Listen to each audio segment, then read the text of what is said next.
Hello guys, আসসালামু আলাইকুম। Voice রুমে থাকা দুইটা গুরুত্বপূর্ণ সেটিংস আজকে আপনাদের সাথে আমি শেয়ার করব। দেখেন, অতি ফার্স্ট যেই সেটিংসটা সেটা হচ্ছে গিয়া এইখানে কিন্তু আমার গোল্ডেন আকারের একটা কাপল এখানে শো করতেছে। আপনারা ভাবতে পারেন যে এটা কি আমি ডায়মন্ড দিয়ে লাগাইছি। না ভাই, এটা আমি কোনো ডায়মন্ড দিয়ে লাগাই নাই, এমনকি কোনো অ্যাপসের বিনিময়েও আমি এটা ইউজ করি নাই। জাস্ট এটা অটোমেটিক কিন্তু হয়ে গেছে আমার ভয়েস রুমে। বাট এটা কেন হলো সেটাই দেখাবো আজকের এই ভিডিওতে। দেখেন, অতি ফার্স্ট আমি এখানে ব্যাকগ্রাউন্ডের যে ডোর অপশনটা আছে আমি সেখানে ক্লিক করে দিলাম। সেখানে ক্লিক করে দেওয়ার পরে দেখেন আমার কিন্তু এখানে কাপলের যে ফটোটা সেটা কিন্তু এখানে নেই। দেখেন, এখানে ফ্রিতে মোট আমাদের 4টা ফটো লাগাতে পারবো, সেরকমটাই দেখাইতেছে এখানে। এমনকি যদি আমরা ফ্রি বাদে এই যে এখানে যেই ফটোগুলি আছে এটা যদি লাগাতে যাই তাহলে আমাদের ডায়মন্ডের প্রয়োজন। এটা হচ্ছে একটা স্পোর্টের কার। এমনকি এখানে দেখেন আমাদের বুর্জ খলিফা আছে। যদি আমরা বুর্জ খলিফা লাগাইতে যাই সেই ক্ষেত্রেও আমাদের ডায়মন্ডের প্রয়োজন। তারপরে এখানে কি বলছে যে রোমান্টিক একটা কাপল, যদি আমরা এটা ইউজ করতে যাই তাহলে আমাদের সর্বনিম্ন 100 ডায়মন্ডের দরকার। তারপরে এখানে দেখেন যত বুজ আই আছে, তারপর হচ্ছে লায়ন আছে, বাট প্রত্যেকটাতে কিন্তু আমাদের ডায়মন্ডের প্রয়োজন, ব্ল্যাক অথবা গোল্ডেন ডায়মন্ড। তো আমরা তো চাই যে ভাই ডায়মন্ড ছাড়া কীভাবে এই ফটোগুলি লাগাতে পারি, বা আমার অটোমেটিক ভয়েস রুমে যেই কাপলটা লেগে আছে সেটা কিভাবে আপনারা লাগাবেন। দেখতে কিন্তু বেশ অন্যরকম রোমান্টিক লাগতেছে। আপনাদের অনেকের ইচ্ছা যদি আমার এখানে এই কাপলটা আমার ভয়েস রুমে শো করতো তাহলে আসলে কতই না ভালো লাগতো। দেখেন, এখানে ভয়েস রুমে থাকা প্রত্যেকটা বাম পাশে কিন্তু আমাদের একটা ফটো থাকে গ্রুপের। আমরা ফটোর উপরে ক্লিক করে দিব। দেখেন, যখন কিনা ফটোর উপরে ক্লিক করে দিলাম এখানে কিন্তু আমাদের রুম একটা লেভেল এখানে শো করতেছে। তো আমরা কি করব, রুমের যে লেভেলটা সেখানে ক্লিক করে দেব।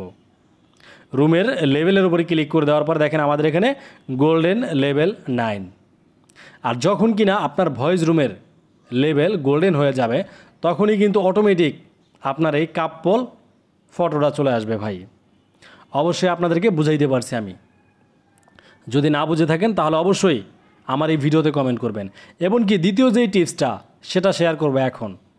দেখেন, এখানে আমার মোট 4টা অপশন আছে, এখানে শো করতেছে না, বাট আফসা আফসা হয়ে আছে। কিন্তু আমাদের ডান পাশে কিন্তু আরও অনেক অপশন আছে, আর সেই অপশনগুলি আপনাদের যদি একটু দেখাই তাহলে বুঝতে পারবেন। দেখেন, এখানে আরেকটা অপশন আছে, জাস্ট একটু আফসা আফসা শো করতেছে। বাকি যে অপশনগুলি আছে সেইগুলি কিন্তু একদম ঝকঝকে ক্লিয়ার। তার মানে কি, এই অপশনগুলি আনলক করা, আর ওই অপশনগুলি যেগুলি দেখালাম আফসা আফসা ওইগুলি হচ্ছে লক করা। এখন কথা হচ্ছে কি, আমরা এই লকগুলি কি ইউজ করতে পারবো না? জি না ভাই, আমাদের ভয়েস রুমের জন্য এটা প্রযোজ্য না। আমরা যখন কিনা এই আফসা আফসা এগুলির উপরে ক্লিক করে দিয়ে দিচ্ছি, দেখেন আমাদের এখানে একটা লেখা ভাসতেছে যে এটা হচ্ছে গিয়া চ্যানেল বোর্ডের জন্য প্রযোজ্য। চ্যানেল বোর্ডের লেভেল যদি 1 হয় তাহলে আপনারা এইগুলি ইউজ করতে পারবেন।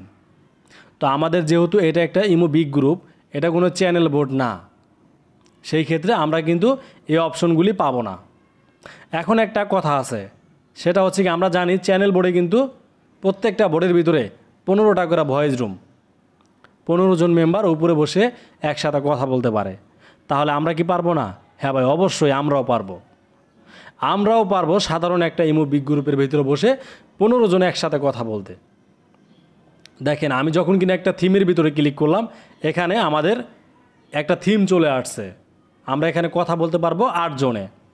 এমনকি দ্বিতীয় থিমটা যদি আমি লাগাইতে যাই তাহলে এখানে কি বলতেছে যে অলরেডি একটা থিম আমার লাগানো আছে।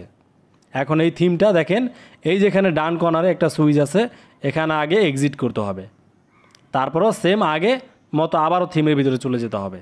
তারপর দেখেন এখানে যে এই যে কেডিভি, এই থিমের ভিতরে ক্লিক করে দেব।